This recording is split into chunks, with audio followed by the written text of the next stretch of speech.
বলেই তো বাংলা বাঁচাও যাত্রা। বাংলার মানুষকে রক্ষা করবার দায়িত্ব বাংলার মানুষ চিরকাল বামপন্থীদের ওপর সেই দায়ভার দিয়েছে, সেই দায়িত্বের ওপর ভরসা রেখেছে। ভোট বাক্সে কি প্রতিফলন হবে না হবে সেটা 6 মাস বাদে বোঝা যাবে। ভোট হবে যখন তখনই বোঝা যাবে। কিন্তু ভোট বাক্সে কোনটা প্রতিফলন হলো কোনটা হলো না তার ওপর ভিত্তি করে বামপন্থীদের বাংলার মাটিকে রক্ষা করার দায়িত্ব কর্তব্য কখনো নির্ধারিত হয়। নির্ধারিত হয়েছে বাংলার মানুষের প্রতি অগাধ ভরসা, অগাধ বিশ্বাসের জায়গা থেকে, আস্থার জায়গা থেকে।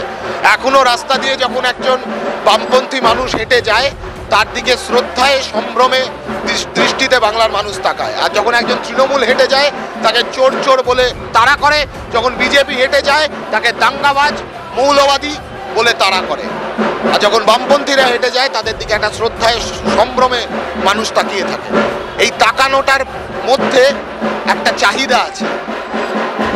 সেই মানুষ জানে যে এরাই আমায় বাঁচাতে পারে, এরাই একমাত্র বাঁচানোর রাস্তা, বাঁচানোর উপায়, আরো উন্নত জীবনমান, আরো উন্নত জীবন বোধের দিকে এগোনোর উপায়গুলো খুঁজছে। সেই কারণেই সুকান্ত ভট্টাচার্য, সেই কারণেই সলিল চৌধুরী, সেই কারণেই ঋত্বিক ঘটক এই বাংলার মাটি, সেই কারণেই রবি ঠাকুর, সেই কারণেই রামমোহন রায়কে এইভাবে আক্রমণ করছে বিজেপি।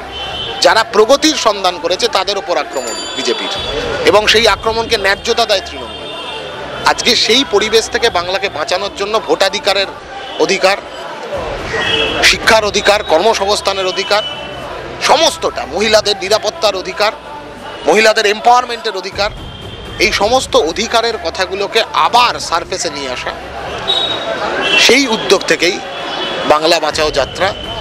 নদীবাঁধ বাঁচাতে হবে যা অবস্থা এই মুহূর্তে দাঁড়িয়ে, পরিবেশ বাঁচানোর লড়াই, গণপরিবহন বাঁচানোর লড়াই, স্কুল কলেজ বিশ্ববিদ্যালয় সরকারি শিক্ষাকে বাঁচানোর লড়াই, কর্মসংস্থানের উপায়গুলো আবার তৈরি করবার লড়াই, কৃষকের ফসলের ন্যায্য দাম রক্ষা করার লড়াই, শ্রমিকের মজুরি রক্ষার লড়াই।